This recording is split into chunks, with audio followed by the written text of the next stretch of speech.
Hello दोस्तों, कैसे हैं आप लोग। आप देख रहे हैं कोसी की आस। और एक बार फिर हम लोग उपस्थित हुए हैं भारतीय राज्य व्यवस्था इंडियन पॉलिटी के सवालों के साथ। अभी तक हम लोगों ने हिस्ट्री कंप्लीट कर लिया है। यूथ कंपटीशन टाइम्स का बुक हम लोग सॉल्व कर रहे हैं। 15,210 प्रीवियस ईयर्स में पूछे गए सवालों को सॉल्व कर रहे हैं। तो उसमें से हिस्ट्री में हम लोग तीनों पार्ट जो है तो एंशिएंट, मेडिएवल और मॉडर्न को करा है। और इंडियन पॉलिटी का भी काफ़ी सब सारे चैप्टर को हम लोगों ने कर लिया है, मतलब मैक्सिमम चैप्टर को कर लिया है। आज पॉलिटी से मिसलेनियस सवाल जो आते हैं, राजव्यवस्था से, राजव्यवस्था विविध, पॉलिटी मिसलेनियस, उससे संबंधित सवालों को इस वीडियो के माध्यम से हम लोग देखेंगे। आप लोग का तैयारी कैसा चल रहा है? आप लोग किस किस सब्जेक्ट को आपने कंप्लीट कर रखा है अभी तक? आप लोग कमेंट में बोल सकते हैं। और आपको अगर किसी तरह के सुझाव की आवश्यकता हो तो हमारी टीम में कई सारे जो लोग काम कर रहे हैं वो शासकीय सेवा में हैं, वो रेलवे में, एसएससी में, बैंकिंग सेक्टर में, मतलब विभिन्न सरकारी सेक्टर में काम कर रहे हैं। तो आपको अगर किसी भी तरह का कभी भी परीक्षा से संबंधित अगर कुछ सवाल रहे तो आप बेशक आप कमेंट के माध्यम से पूछ सकते हैं। हम लोग कोशिश करेंगे उसको सॉल्व करने का। तैयारी जब तक परीक्षा नहीं हो जाता, जब तक हम लोग सफल नहीं हो जाते, तब तक कंटिन्यूटी मेंटेन करना है। किसी भी वक्त लगे आपको कि मतलब एक कह सकते हैं कि भय सा, डर सा, कि लगता नहीं है कि मुझसे हो पाएगा, तो आप बेशक बात कर सकते हैं। आप कमेंट करिए और हम लोग आप तक पहुंचने की कोशिश करेंगे। कोई भी काम ऐसा नहीं है जो पॉसिबल नहीं है, इसलिए मेहनत करते रहना है। मतलब एक पॉजिटिव वे में मेहनत करना है। ऐसा नहीं कि हम लगातार पढ़ रहे हैं तो क्या पढ़ना है क्या नहीं पढ़ना है ये डिसाइड करना होगा हम लोगों को, ताकि हम समय तो खर्च कर रहे हैं लेकिन हमको उसका आउटपुट अगर एग्जामिनेशन में नहीं मिले तो फिर वो कोई मतलब का नहीं रहेगा। तो इसलिए अच्छे से पढ़ते रहिए। सिलेबस के अकॉर्डिंग पढ़ना है। क्वेश्चंस कितने आते हैं कौन कौन से पेपर में, कौन कौन से सब्जेक्ट से, इस पे फोकस करते हुए इस स्ट्रेटजी के साथ करना है। ये मैं वैसे बाकी सब्जेक्ट के लिए मैं बोल रहा हूँ कि जहाँ तक जीएस का बात है तो मैं आपसे ये बोल सकता हूँ कि अगर आपने मेरे साथ ये प्लेलिस्ट को कंप्लीट कर लिया, ये जीएस का जो प्लेलिस्ट हम लोग बना रहे हैं, इस प्लेलिस्ट को मतलब बना रहे हैं, मतलब इसमें आपको सुन सकते हैं, देख सकते हैं, जो भी आपको कंफर्टेबल लगे। और हम लोग इसके साथ ही एक मैराथन का भी कोशिश कर रहे हैं कि एक दिन में 4 घंटे 5 घंटे निकाल दिए और हमारा एक चैप्टर, एक सब्जेक्ट कंप्लीट हो। तो इस टाइप का भी प्रयास कर रहे हैं। चलिए तब आज के इस वीडियो में हम लोग जो है वो इंडियन पॉलिटी से संबंधित जो है मिसलेनियस सवाल उसको सॉल्व करेंगे। कहता है कि प्रसिद्ध वास्तुकार ला कॉर्बुजिए द्वारा अभिकल्पित पैलेस ऑफ असेंबली नामक एक विधानसभा है। वो कहाँ है? चंडीगढ़ में। चंडीगढ़ का वास्तुकार उसको ला कॉर्बुजिए को कहा जाता है। तो प्रसिद्ध वास्तुकार ला कॉर्बुजिए द्वारा अभिकल्पित पैलेस ऑफ असेंबली नामक विधानसभा चंडीगढ़ में स्थित है। ला कॉर्बुजिए को दुनिया भर में कई शानदार इमारतों का, शहर विकास योजनाओं को तैयार करने का श्रेय है। ठीक है, तो चंडीगढ़ के विधानसभा का जो मतलब वास्तुकार ला कॉर्बुजिए। केंद्रीय सामाजिक न्याय एवं अधिकारिता मंत्रालय ने वर्ष 2015 में अधिसूचित किया कि नागरिकों के बीच संवैधानिक मूल्यों को बढ़ावा देने के लिए प्रत्येक वर्ष को संविधान दिवस के रूप में मनाया जाएगा। 26 नवंबर को संविधान दिवस के रूप में मनाया जाएगा। प्रत्येक वर्ष 26 नवंबर को संविधान का दिवस मनाया जाएगा। ज्ञातव्य है कि 26 नवंबर 1949 को भारत की संविधान सभा ने संविधान को अपनाया था। लागू हुआ था 26 जनवरी 1950 को। मतलब नवंबर में संविधान सभा ने इसे अपना लिया था, इसलिए 26 नवंबर को संविधान दिवस के रूप में मनाए जाने का निर्णय लिया गया है। ठीक है। 1960 में तत्कालीन बॉम्बे राज्य को वर्तमान महाराष्ट्र और डैश राज्य बनाने के लिए विभाजित किया गया था। गुजरात राज्य बनाने के लिए विभाजित किया गया था। देखिए 1960 में तत्कालीन बॉम्बे राज्य को मुंबई पुनर्गठन अधिनियम 1960 द्वारा वर्तमान महाराष्ट्र और गुजरात राज्य में विभाजित किया गया। संयुक्त महाराष्ट्र आंदोलन नामक संगठन बॉम्बे को विभाजित करने के लिए असहयोग आंदोलन का नेतृत्व कर रहा था, जिसके परिणाम स्वरूप 1 मई 1960 को महाराष्ट्र और गुजरात का गठन किया गया। मौलाना आज़ाद राष्ट्रीय उर्दू विश्वविद्यालय एक केंद्रीय विश्वविद्यालय है जिसे संसद के एक डैश अधिनियम द्वारा स्थापित किया गया। संसद के अधिनियम 1998 के द्वारा स्थापित किया। यह हैदराबाद तेलंगाना में स्थित है। वर्तमान में वाइस चांसलर सैयद ऐनुल हसन। ये तो देखना पड़ेगा। भारतीय संविधान और विधायिका में इनके प्रथम प्रकटन के अनुसार अधिनियमों और नीतियों के सही कालक्रमों का चयन करना है। तो सही कालक्रम का चयन करना है, तो जैसे अब ये देखना पड़ेगा कि कौन सा कब लागू हुआ। जैसे देखिए शिक्षा का अधिकार जो है अधिनियम 2009 है। सूचना का अधिकार सूचना प्रौद्योगिकी अधिनियम 2000 है। सूचना का अधिकार अधिनियम है 2005 और ये दिव्यांगजन का जो है वो अधिनियम 2016। ठीक है। तो अब सबसे पहले हमारा सबसे पुराना हो गया सूचना प्रौद्योगिकी अधिनियम। ठीक है। दूसरा सूचना का अधिकार 2005, तो ये नहीं हुआ। ये है सूचना का अधिकार, सूचना प्रौद्योगिकी, सूचना का अधिकार, शिक्षा का अधिकार और दिव्यांगजन। तो हमारा सी आंसर हो जाएगा। ये हो गया आपको 2005, 2009 और ये हो गया 2016। भारत का पहला गणतंत्र दिवस इनमें से किस वर्ष मनाया जाता है? गणतंत्र दिवस जो है 50 में 26 जनवरी 1950 को जब संविधान अंगीकार कर लिया गया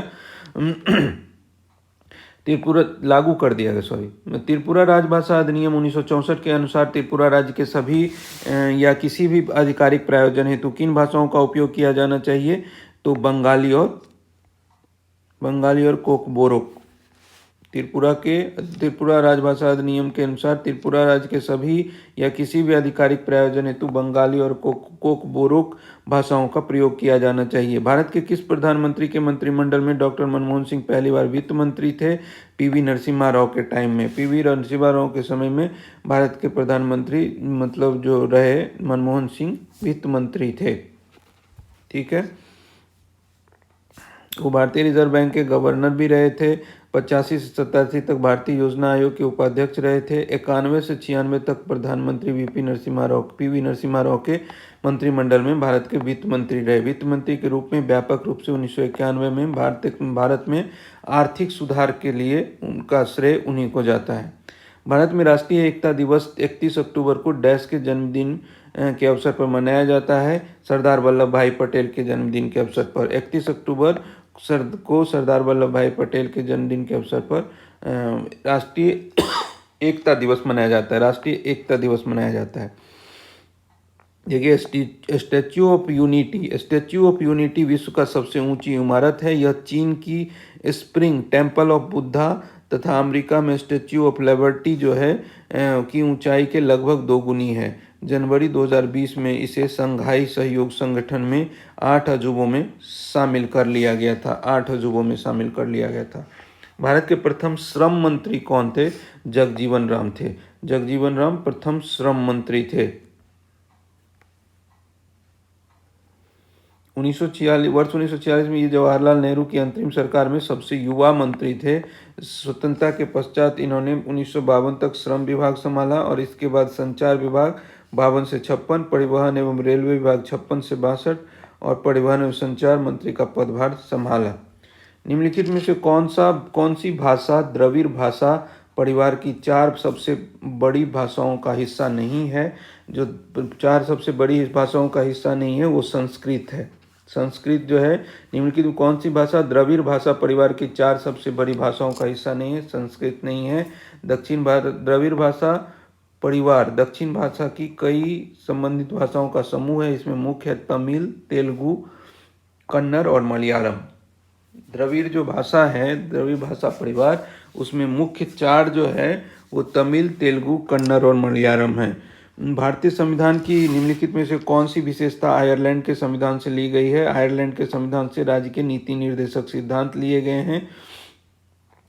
इसका उल्लेख जो है भाग 4 के अनुच्छेद 36 से 51 तक में किया गया है। नीति निर्देशक तत्वों की दशा एवं दिशा के आधार पर इन्हें 3 मुख्य श्रेणियों में बांटा गया है, यथा समाजवादी, गांधीवादी और उदार और बौद्धिक सिद्धांत में विभाजन। तमिलनाडु की आधिकारिक और प्रमुख भाषा तमिल का संबंध किस भाषा से है? द्रविड़ से है। किस भारतीय भाषा को सिंगापुर और श्रीलंका की आधिकारिक भाषा राजभाषा के रूप में मान्यता है? तमिल को। तमिल भाषा को सिंगापुर और श्रीलंका देशों में आधिकारिक भाषा के रूप में मान्यता है। भारत की 8वीं अनुसूची में वर्णित 22 भारतीय भाषाओं में 5 सबसे बड़ी भाषा है। तमिल जो है 5वीं सबसे बड़ी भाषा है। निम्न में से कौन सा कार्य जिला प्रशासन का हिस्सा नहीं है? जिला प्रशासन का जो हिस्सा नहीं है वो आपको डाक सेवाएं, ठीक है, डाक सेवाएं जो है वो केंद्र सरकार का विषय है, केंद्र संघ सूची में शामिल रहता है ये। निम्नलिखित में से किस वर्ष में भारतीय संग्रहालय अधिनियम पारित किया गया? भारतीय संग्रहालय अधिनियम 1910 में पारित किया गया। भारत को एक संप्रभु, लोकतांत्रिक और गणतंत्र राष्ट्र घोषित करने वाले भारतीय संविधान के अधिनियम के स्मरणोत्सव के रूप में प्रतिवर्ष किस तिथि को एक प्रमुख राष्ट्रीय उत्सव मनाया जाता है? 26 जनवरी को राष्ट्रीय उत्सव मनाया जाता है। किस भारतीय राज्य की आधिकारिक भाषाओं में से एक भाषा कोकबोरोक है? त्रिपुरा की भाषा है। दूसरा त्रिपुरा में बंगाली और कोकबोरोक है। राष्ट्रीय पिछड़ा वर्ग वित्त एवं विकास आयोग डैश मंत्रालय के तत्वावधान में भारत सरकार का एक उपक्रम है। ये है सामाजिक न्याय एवं अधिकारिता मंत्रालय के। राष्ट्रीय पिछड़ा वर्ग वित्त एवं विकास निगम जो है वो सामाजिक न्याय एवं अधिकारिता विभाग का अंतर्गत आता है। संगठन संस्थानों का इनमें से कौन सा समूह भारत में संवैधानिक निकायों का एक उदाहरण है? तो ये भारत निर्वाचन आयोग, भारत के महान्यायवादी संघ, लोक सेवा आयोग। लोकसभा में परिवार कल्याण के संशोधन कब पारित किए गए? लोकसभा में परिवार कल्याण संशोधन जो है 2022 में पारित किया गया है। 2022 में पारित किया गया। निम्नलिखित में से किस वर्ष दिल्ली भूमि सुधार अधिनियम परिवर्तित हुआ है? भूमि सुधार अधिनियम जो है 1954 में परिवर्तित हुआ है। भूमि सुधार अधिनियम 1954 में परिवर्तित हुआ है। निम्नलिखित भारतीय भाषाओं में से एक द्रविड़ मूल भाषा जो है वो कौन है? द्रविड़ मूल भाषा नहीं है। देखिए, द्रविड़ भाषा परिवार में हम लोग क्या देखें, तेलुगु, तमिल, मलयालम और कन्नड़ है। तो यहाँ मराठी जो है यह नहीं है पूछ रहा है, तो हमारा आंसर मराठी हो जाएगा। गांधी स्मृति एवं दर्शन समिति का गठन जो है वो सितंबर 1984 में हुआ था। गांधी स्मृति एवं दर्शन समिति का गठन सितंबर 1984 में हुआ। इंसॉल्वेंसी एंड बैंकरप्सी कोड 2016 ऋणदाताओं को लेनदारों से पैसा वसूल करने में सक्षम बनाने के लिए बनाया गया है। इस कानून को राष्ट्रपति की मंजूरी कब मिली? मई 2016 में। इंसॉल्वेंसी एंड बैंकरप्सी कोड जो है ऋणदाताओं को लेनदारों से पैसा वसूल करने में सक्षम बनाने का एक प्रावधान है, जिसे राष्ट्रपति की मंजूरी कब मिली? मई 2016 में। निम्नलिखित में से किसका संबंध केंद्र राज्य संबंधों में से था? केंद्र सरकारिया आयोग का। हम लोगों ने पढ़े थे केंद्र और राज्य के बीच संबंध का स्थापित करने के पर्पज से।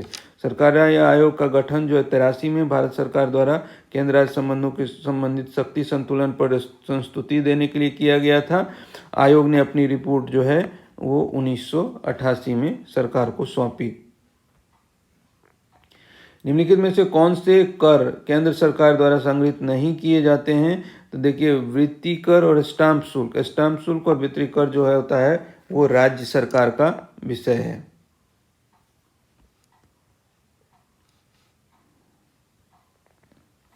संपदा शुल्क, सीमा शुल्क, उत्पाद शुल्क केंद्र सरकार द्वारा संग्रहित किया जाता है। भारतीय संविधान में शामिल 22 अनुसूचित भाषाओं के अलावा किन दो अन्य भाषाओं को साहित्य अकादमी द्वारा मान्यता दी गई है? राजस्थानी और अंग्रेजी को। राजस्थानी और अंग्रेजी को साहित्य अकादमी द्वारा अन्य दो भाषाओं के रूप में मान्यता दी गई है। किसी लोक सेवक को निम्नलिखित में से क्या बनने की अनुमति नहीं है? किसी लोक सेवक को निम्नलिखित में से क्या बनने की अनुमति नहीं है? सांसद बनने की अनुमति नहीं है। लोक सेवक का सामान्य अर्थ है कोई सरकारी अधिकारी, ऐसा अधिकारी जिसे किसी सरकारी कामकाज के लिए नियुक्त किया गया है। लोक सेवक को सांसद बनने की अनुमति नहीं है, जबकि वह किसी विश्वविद्यालय का उपकुलपति, मंत्रिमंडल सचिव और केंद्रीय मंत्री का निजी सचिव बन सकता है। हिमाचल प्रदेश का संस्थापक किसे माना जाता है? हिमाचल प्रदेश का संस्थापक डॉक्टर यशवंत सिंह परमार को माना जाता है। यशवंत सिंह परमार भारत के राजनेता एवं स्वतंत्रता संग्राम सेनानी थे। वह हिमाचल प्रदेश के प्रथम मुख्यमंत्री थे। हिमाचल प्रदेश को अस्तित्व में लाने और विकास की आधारशिला रखने में उनका महत्वपूर्ण योगदान रहा है, इसलिए डॉक्टर यशवंत सिंह को हिमाचल प्रदेश का संस्थापक माना जाता है।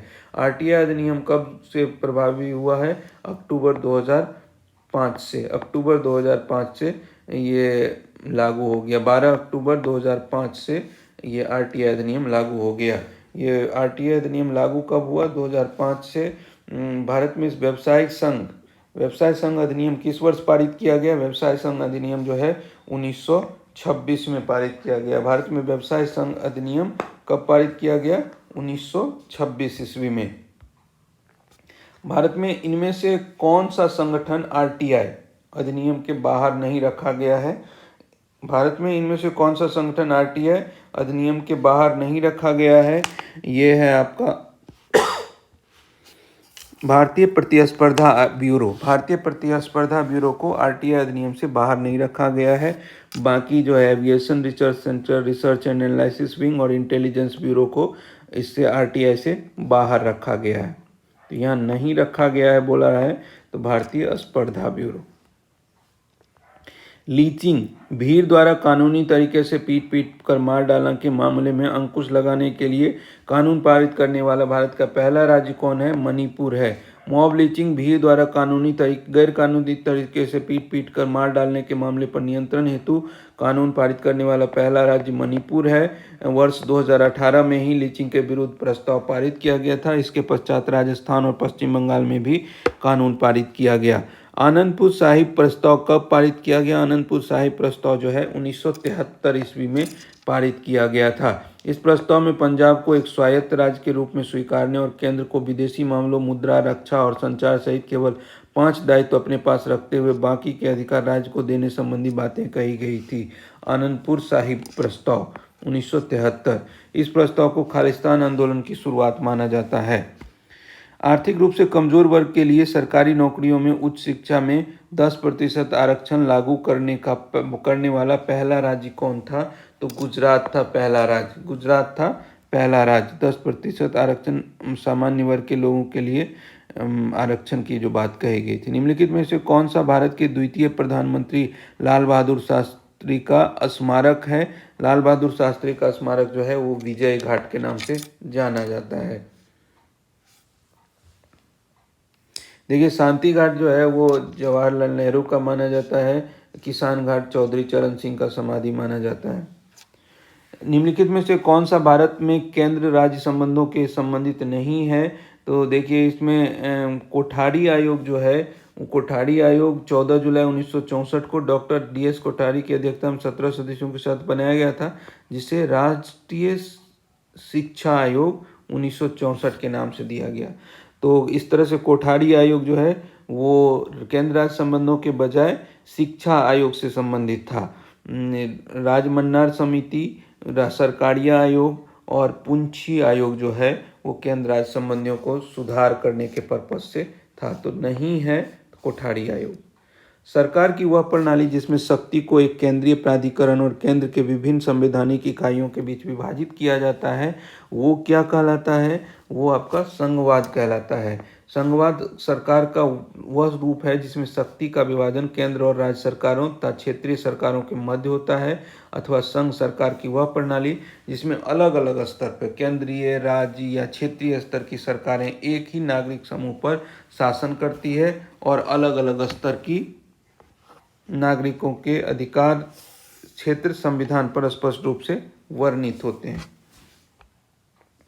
डैश को पहली बार किसी भारतीय मुख्यमंत्री ने स्वतंत्रता दिवस पर झंडा फहराया था, तो 15 अगस्त 74 को सर्वप्रथम 15 अगस्त 1974 को तमिलनाडु के मुख्यमंत्री एम करुणानिधि ने स्वतंत्रता दिवस पर एक मुख्यमंत्री के रूप में राष्ट्रीय ध्वज फहराया था। इसके बाद जुलाई 74 को केंद्र सरकार ने आदेश जारी किया कि गणतंत्र दिवस पर राज्यों के राज्यपाल और स्वतंत्रता दिवस पर राज्यों के मुख्यमंत्री राष्ट्रीय ध्वज फहराएंगे। ठीक है, मतलब ये तय कर दिया गया कब, 19 जुलाई 1974 को। जुलाई 1974 को ये तय कर दिया गया कि 15 अगस्त को जो है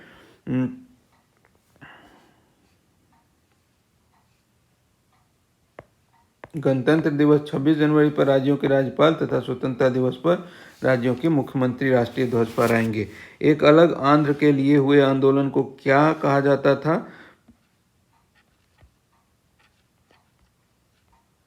विस्लांध्र आंदोलन। विस्लांध्र आंदोलन एक अलग मतलब इसके लिए था, आंध्र प्रदेश के लिए। विस्लांध्र आंदोलन स्वतंत्रता के बाद भारत में सभी तेलुगु भाषियों के लिए एक संयुक्त राज्य ग्रेटर आंध्र के लिए आंदोलन था। इस आंदोलन का नेतृत्व भारतीय कम्युनिस्ट पार्टी ने आंध्र प्रदेश महासभा के बैनर तले किया था, जिसमें सभी तेलुगु भाषी क्षेत्रों को एक राज्य में मिलाने की मांग की गई थी। आंदोलन सफल रहा और राज्य पुनर्गठन अधिनियम के तहत 1 नवंबर 1956 को आंध्र प्रदेश के साथ हैदराबाद के तेलुगु भाषी राज्यों को मिलाकर आंध्र प्रदेश राज्य का गठन किया गया था। भारत में राजनीतिक शब्दावली में आयाराम गयाराम की अभिव्यक्ति किसकी व्याख्या करता है? आयाराम गयाराम की अभिव्यक्ति जो है गयालाल के संबंध में किया गया है। 1 नवंबर 1966 को पंजाब से अलग हुए हरियाणा के पहले विधानसभा चुनाव में निर्वाचित हुए कांग्रेस के विधायक गयालाल के लिए उपयुक्त शब्दावली आयाराम गयाराम तत्कालीन विधायक वीरेंद्र राव द्वारा प्रयोग की गई थी। 9 घंटे के भीतर ही विधायक गयालाल ने 2 बार पक्ष बदले, कांग्रेस के अंदर और बाहर, और एक पखवाड़े में संयुक्त मोर्चे में चले गए। तत्कालीन मंत्री वाई.बी. चौहान, गृह मंत्री वाई.बी. चौहान ने बाद में संसद में इस मुहावरे का प्रयोग राजनीतिक दल बदलुओं को निरूपित करने के लिए किया था। वे प्रसिद्ध भारतीय महिला वकील कौन है जिन्होंने भारतीय दंड संहिता की धारा 377 के विरुद्ध कानूनी लड़ाई का नेतृत्व किया था? मेनका गुरुस्वामी और अरुंधति चकाटजू। मेनका गुरुस्वामी और अरुंधति चकाटजू ने धारा 377 के विरुद्ध कानूनी लड़ाई का नेतृत्व किया था। 27 अगस्त 1947 को भारतीय संविधान की बहस में किसने कहा था कि मेरा मानना है कि अलग निर्वाचन क्षेत्र अल्पसंख्यकों के लिए आत्मघाती होगा? गोविंद बल्लभ पंत। गोविंद बल्लभ पंत ने कहा था कि मेरा मानना है कि अलग निर्वाचन क्षेत्र अल्पसंख्यकों के लिए घातक साबित होगा। भारत में एक भ्रष्टाचार निरोधक संस्था है जो लोक प्राधिकारियों के द्वारा किए जाने वाले कुप्रबंधन के खिलाफ व्यक्तियों से प्राप्त शिकायतों की जाँच कर सकती है। ये है आपका लोकपाल। निम्नलिखित में से भारत में स्थानीय सरकार का एक भाग नहीं है, वो क्या है? विकास प्राधिकरण जो है स्थानीय सरकार का एक भाग नहीं है। इनमें से कौन सा भारत में आर्थिक सर्वेक्षण का प्रकाशन नहीं करता है? आर्थिक सर्वेक्षण का प्रकाशन वित्त मंत्रालय नहीं करता है, सांख्यिकी विभाग करता है, भारतीय रिजर्व बैंक, नीति आयोग कर सकता है। चैत्र माह को पहला महीना मानते हैं। शक संवत पर आधारित राष्ट्रीय कैलेंडर को डैश में अपनाया गया, 1957 में अपनाया गया। चैत्र माह को पहला महीना मानते हुए शक संवत पर आधारित राष्ट्रीय कैलेंडर को 1957 में अपनाया गया। इनमें से किसने भारत के वित्त मंत्री का पद नहीं संभाला? तो वित्त मंत्री का पद जो है ये आपका वी.के. कृष्ण मेनन जो थे उन्होंने नहीं संभाला था, वे रक्षा मंत्री थे। वी.के. कृष्णा मेनन जो थे वो रक्षा मंत्री थे, जबकि टी.टी. कृष्णामाचारी, यशवंत सिन्हा और अरुण जेटली वित्त मंत्री रहे थे। भारतीय दंड संहिता के जो 1860 में अधिनियम हुई का मसौदा तैयार करने वाले आयोग की अध्यक्षता कौन थे? अध्यक्षता किसने की थी? लॉर्ड मैकाले कहा जाता है। लॉर्ड मैकाले को तैयार करने की जिम्मेदारी दी गई थी। भारत की संसद में पहला लोकपाल विधेयक कब पेश किया गया था? पहला लोकपाल विधेयक 1968 में पेश किया गया था भारत की संविधान संसद में। वर्तमान में लोकपाल अधिनियम 2013 से प्रभावी है। ठीक है, पहले 68 में जो पेश किया गया था लोकपाल विधेयक संसद में पेश हुआ था, उस वक्त लोकपाल विधेयक के दायरे में प्रधानमंत्री को भी शामिल किया गया था। यह विधेयक लोकसभा में पारित हुआ, परंतु राज्यसभा में पारित नहीं हो पाया था। लेकिन अभी जो वर्तमान में लोकपाल अधिनियम है वो 2013 प्रभावी है। संवैधानिक उपचार का अधिकार संविधान के हृदय और आत्मा है, यह कथन किसने कहा था? डॉक्टर BR अम्बेडकर ने कहा था। संवैधानिक उपचार के अधिकार को हृदय की आत्मा कहा था। एक समाज सुधारक के रूप में गांधी जी का मानना था कि भारतीयों को सामाजिक बुराइयों से छुटकारा पाना चाहिए। निम्नलिखित में से कौन सी सामाजिक बुराई नहीं है? सामाजिक बुराई नहीं है वो मुद्रास्फीति जो है वो सामाजिक बुराई नहीं है। सरकार का वह अंग कौन सा है जो मुख्य रूप से कार्यान्वयन और प्रशासन संबंधी कार्यों का निर्वहन करता है? ये कार्यपालिका। सरकार का वह अंग कौन सा है जो मुख्य रूप से कार्यान्वयन और प्रशासन संबंधी कार्यों का निर्वहन करता है? कार्यपालिका। एकात्मक राज्यों में डैश सरकार सभी सरकारी कार्य करती है। एकात्मक राज्यों में केंद्र सरकार सभी सरकारी कार्य करती है। भारत में सर्वप्रथम कम्युनिस्ट सरकार किस राज्य में बनी थी? सर्वप्रथम कम्युनिस्ट सरकार केरल में बनी थी 1957 में। MS नंबूदरीपाद के नेतृत्व में भारतीय कम्युनिस्ट पार्टी की सरकार बनी थी, जो विश्व की पहली चुनी हुई कम्युनिस्ट सरकार थी। भारतीय आधिकारिक गोपनीयता अधिनियम कब पारित किया गया था, जिसने प्रेस की स्वतंत्रता को प्रतिबंधित कर दिया गया था? भारतीय आधिकारिक गोपनीयता अधिनियम कब पारित किया गया था? तो ये 1904 ईस्वी में पारित किया गया था। भारतीय संविधान के संबंध में इनमें से कौन सा कथन सत्य है? तो मौलिक अधिकार न्याय संगत होते हैं, जबकि राज्य के नीति निर्देशक तत्व गैर न्याय संगत होते हैं। ये सत्य बोल रहा है। भारतीय संविधान के भाग 3 अनुच्छेद 12 से 35 तक मौलिक अधिकारों का वर्णन है। संविधान के भाग 3 को भारत का मैग्ना कार्टा कहा जाता है। मौलिक अधिकार वाले वर्ग मतलब समूह को क्या कहा जाता है? भारत का मैग्ना कार्टा कहा जाता है। भारत का संविधान 6 मौलिक अधिकार प्रदान करता है। मौलिक अधिकार न्याय संगत होते हैं। मौलिक अधिकार संयुक्त राज्य अमेरिका के संविधान से लिया गया है। भारत के संविधान का भाग 4 3 था वो मौलिक अधिकार वाला, और भाग 4 जो है 36 से 51 में राज्य के नीति निर्देशक सिद्धांत का वर्णन है, शामिल है। नीति निर्देशक तत्व जो है वो आयरलैंड से लिया गया है, और उसमें बोला गया है कि मूलभूत उद्देश्य लोगों के लिए सामाजिक आर्थिक न्याय सुनिश्चित कराना है और भारत को एक कल्याणकारी राज्य के रूप में स्थापित करना है। मूल अधिकारों की प्राप्ति के लिए न्यायालय का रुख किया जा सकता है, अर्थात ये न्यायसंगत है, जबकि नीति निर्देशक सिद्धांतों के लिए न्यायालय का रुख नहीं किया जा सकता है, अर्थात गैर न्याय संगत है। भारत सरकार के लेखे 3 भागों में तैयार किए जाते हैं। निम्नलिखित में से कौन सा इन तीनों में एक नहीं है? देखिए इसमें जैसे समेकित, आकस्मिक और लोक लेखा, तो ये सहकारी निधि जो है इसमें शामिल नहीं है। भारत का जो 3 लेखा होता है, समेकित संचित निधि बोलते हैं, और आकस्मिक निधि होता है, और लोक लेखा होता है। अनुच्छेद की बात करें तो 266 में समेकित या संचित निधि जिसको बोलते हैं वो रहता है, 267 में आकस्मिक और 266(2) में लोक लेखा। किसी विशेष क्षेत्र के जनसंख्या 3 लाख से अधिक होने से सरकार द्वारा किस समिति का गठन किया जाता है? किसी विशेष क्षेत्र की जनसंख्या 3 लाख से अधिक है तो उस समय में सरकार के द्वारा जो है वार्ड समिति का गठन किया जाएगा। सरकारीय आयोग की स्थापना 1983 में किस प्रायोजन हेतु की गई थी? केंद्र राज्य संबंध के स्थापित करने के पर्पज से राज्य संतुलन के लिए राज्य और केंद्र सरकारों के बीच संबंध और शक्ति के संतुलन की जांच करने और परिवर्तनों को सुझाव देने के लिए सरकारीय आयोग का गठन 1983 ईस्वी में किया गया था। 87 में उन्होंने अपनी रिपोर्ट प्रस्तुत की और इनका सार आधिकारिक तौर पर जनवरी 88 में जारी किया गया। भारतीय संसद द्वारा RTI अधिनियम कब पारित किया गया? भारतीय संसद द्वारा RTI अधिनियम जो है वो अक्टूबर 2005।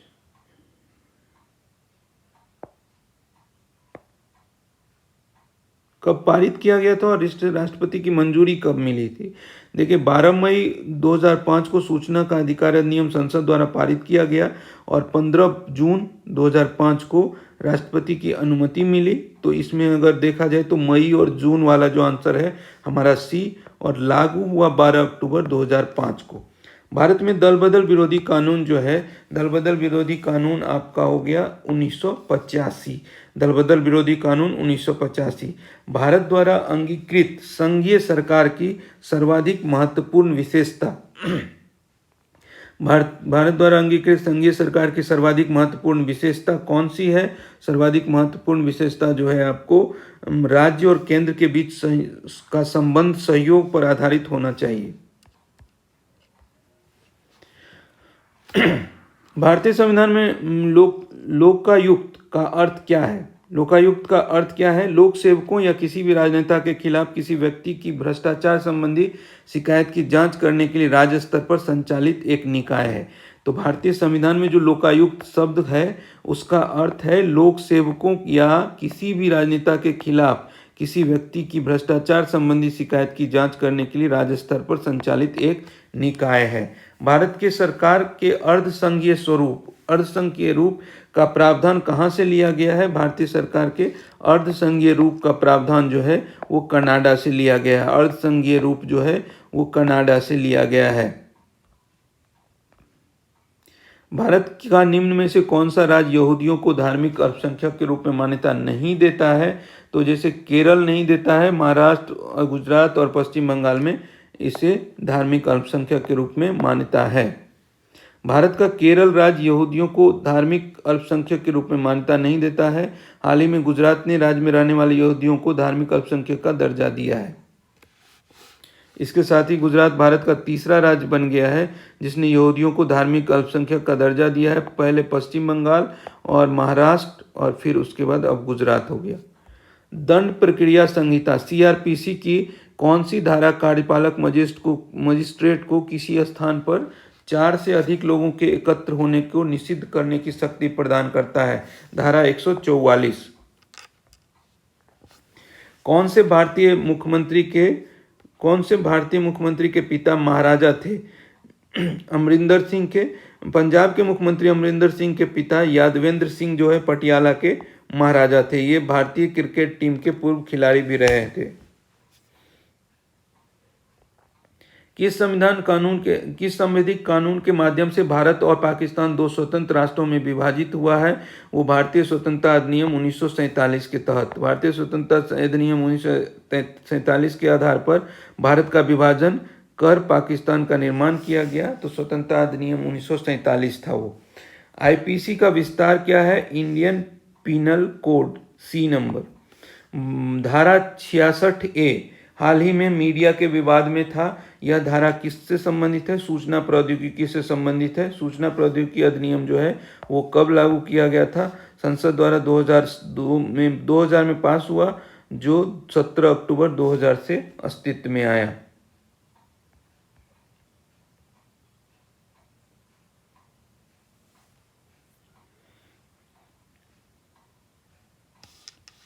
इसको बोला गया कि सूचना अधिनियम जो 2000 था उसको 2009 में फिर से संशोधित किया, जिसके अंतर्गत 66A का प्रावधान किया गया। यह धारा इलेक्ट्रॉनिक डिवाइस पर आपत्तिजनक कंटेंट पोस्ट करने के संबंध में है। इसके तहत दोषियों को 3 साल की सजा और 5 लाख का जुर्माना या फिर दोनों का प्रावधान है। उच्चतम न्यायालय ने धारा 66A को असंवैधानिक करार देते हुए निरस्त कर दिया। किस राज्य द्वारा सर्वप्रथम केंद्र के 3 तलाक ड्राफ्ट बिल का समर्थन किया गया? उत्तर प्रदेश के द्वारा 3 तलाक बिल के ड्राफ्ट का समर्थन किया गया। शिक्षा भारत सरकार के किस मंत्रालय का एक कार्य है? मानव संसाधन विकास विभाग का। ट्रिपल तलाक निम्नलिखित में से किससे संबंधित है? ये ट्रिपल तलाक से संबंधित है। भारतीय दंड संहिता 1860 में डैश के शासन में तैयार की गई थी। भारतीय दंड संहिता जो है वो लॉर्ड मैकाले के द्वारा 1860 ईस्वी में तैयार की गई थी। IPC का पूरा नाम इंडियन भारतीय पिनल कोड बोल सकते हैं। निम्नलिखित में से एक देश में संघीय फेडरल सरकार की प्रणाली लागू नहीं है, वो है आपका चीन। चीन में संघीय या फेडरल सरकार की प्रणाली नहीं है, वरन वहाँ एकात्मक शासन व्यवस्था है। विश्व के अधिकांश देशों में एकात्मक शासन प्रणाली है। उदाहरण के लिए आपको यूनाइटेड किंगडम हो गया, चीन हो गया, जापान हो गया, फ्रांस हो गया। निम्नलिखित में से किस धार्मिक समुदाय को 30 जनवरी 2014 को भारतीय सरकार द्वारा अल्पसंख्यक का दर्जा दिया गया? वो जैन समुदाय को। जैन समुदाय को 30 जनवरी 2014 को भारत सरकार द्वारा जो है अल्पसंख्यक का दर्जा दे दिया गया। गजट ऑफ इंडिया के आधिकारिक प्रकाशन का कस्टोडियन कौन है? गजट ऑफ इंडिया का आधिकारिक प्रकाशन का कस्टोडियन जो है कंट्रोलर ऑफ पब्लिकेशन है। गजट ऑफ इंडिया का आधिकारिक प्रकाशन का प्रश्रयदाता, कस्टोडियन। यह भारत सरकार का एक अधिकृत कानूनी दस्तावेज है। भारत सरकार का अधिकृत कानूनी दस्तावेज है। 26 जनवरी 1950 को डॉक्टर राजेंद्र प्रसाद ने स्टेडियम पर राष्ट्रीय ध्वज फहराया था, जिसे पूर्व में कहते थे इरविन।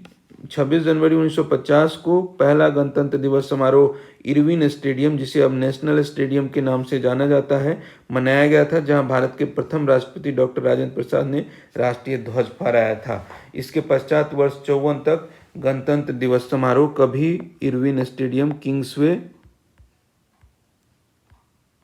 राजपथ, लाल किला, रामलीला मैदान में मनाया गया। राजपथ पर इस परंपरा की शुरुआत 1955 से हुई। वह कौन सा सुरक्षा बल है जो केंद्रीय गृह मंत्रालय के तहत नहीं आता है? रेलवे सुरक्षा बल जो है। सशस्त्र सीमा बल आता है, सीमा सुरक्षा बल आता है, भारत तिब्बत सीमा पुलिस बल जो आता है। रेलवे सुरक्षा बल रेलवे के अधीन आता है। सॉरी, देखिए रेलवे के आरपीएफ के बारे में एक मतलब अलग टाइप से है कि रेलवे प्रोटेक्शन फोर्स बोलते हैं, देश की सर्वोत्तम सुरक्षा बलों में से एक है। यह राज्य द्वारा प्रशासित होता है। मतलब क्या होता है कि स्टेट जो पुलिस होती है तो उस क्षेत्र में, उस राज्य से संबंधित क्षेत्र में जो ट्रेन पर है, तो एक डेपुटेशन टाइप का पोस्ट है कि स्टेट पुलिस ही आरपीएफ के रूप में काम करती है। दिसंबर 2019 में रेल मंत्रालय ने रेलवे सुरक्षा बल का नाम बदलकर भारतीय रेलवे सुरक्षा बल कर दिया है। स्वतंत्रता के समय भारत में कितने रजवाड़े थे? स्वतंत्रता के समय में भारत में 565 से के आसपास रजवाड़े थे, जिसमें सरदार पटेल उप प्रधानमंत्री के साथ साथ देश के गृह मंत्री भी थे। जूनागढ़, हैदराबाद और कश्मीर को छोड़कर 562 रियासतों ने स्वेच्छा से भारतीय परिसंघ में शामिल होने की स्वीकृति दे दी थी, जबकि जूनागढ़ को सैन्य कार्रवाई द्वारा, हैदराबाद को ऑपरेशन पोलो के द्वारा और जम्मू कश्मीर के राजा हरि सिंह को अधिमिलन पत्र पर हस्ताक्षर द्वारा भारत में शामिल किया गया। स्वतंत्रता के पूर्व असंख्य रियासतों में से कौन सी रियासत सबसे बड़ी थी? हैदराबाद रियासत सबसे बड़ी थी, जिसे ऑपरेशन पोलो के द्वारा उसे भारतीय संघ में मिलाया गया। 1947 में किसने सर्वप्रथम केंद्रीय बजट प्रस्तुत किया था? आर.के. शनमुगम चेट्टी ने। आर.के. शनमुगम चेट्टी जो थे भारत के प्रथम वित्त मंत्री थे, उन्होंने मतलब पहला बजट पेश किया था। भारत की अधिराज्य की अवधि क्या दर्शाती है? भारत की अधिराज्य की अवधि जो है वो आपको स्वतंत्रता दिवस से गणतंत्र दिवस तक की को बताता है। भारत के अधिराज्य की अवधि जो है स्वतंत्रता दिवस से गणतंत्र दिवस तक की अवधि को बताता है। उत्तर प्रदेश में कितने जिले हैं? उत्तर प्रदेश में 75 जिले हैं। भारत की राष्ट्रीय प्रतिज्ञा के रचयिता कौन है? राष्ट्रीय प्रतिज्ञा के रचयिता पीडीमाड़ी वेंकट सुब्बाराव। भारत का राष्ट्रीय शपथ भारत गणराज्य के प्रति निष्ठा की शपथ है।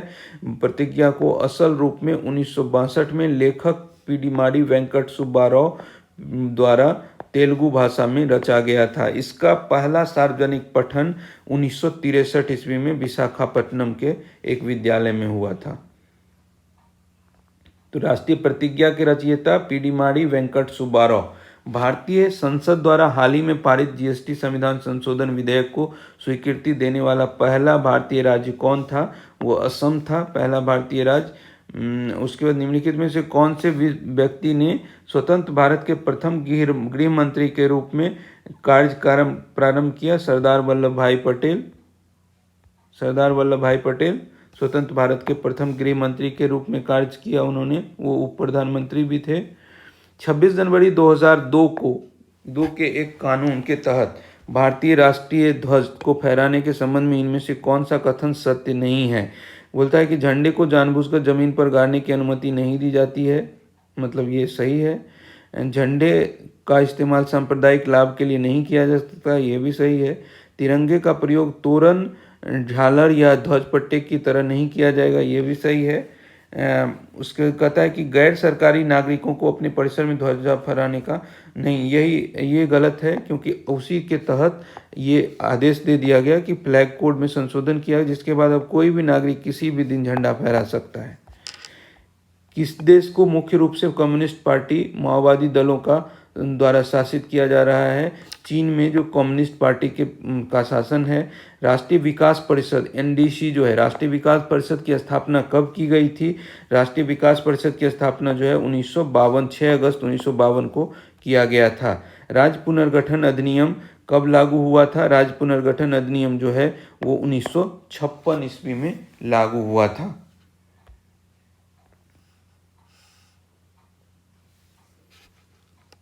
तो इस तरह से हम देख रहे हैं कि हमारा ये जो इंडियन पॉलिटी है वो पूरा हो गया है, कंप्लीट हो गया है। इस तरह से अभी तक हम लोगों ने हिस्ट्री कंप्लीट कर लिया है और भारतीय राज्य व्यवस्था कंप्लीट कर लिया है। तो हम लोग देख लेते हैं कि हिस्ट्री था हमारा, तो हिस्ट्री हमने पूरा कर लिया है। और उसके बाद अब बात है अगर तो इंडियन पॉलिटी की, तो इंडियन पॉलिटी को भी हमने कंप्लीट कर लिया है। इंडियन पॉलिटी भी हमारा कंप्लीट हो गया है। अब हम लोग इसके बाद का जो सब्जेक्ट है भूगोल, जियोग्राफी, वो हम लोग करेंगे अगले वीडियो में। लेकिन एक मैं आपको विश्लेषण बता दूं कि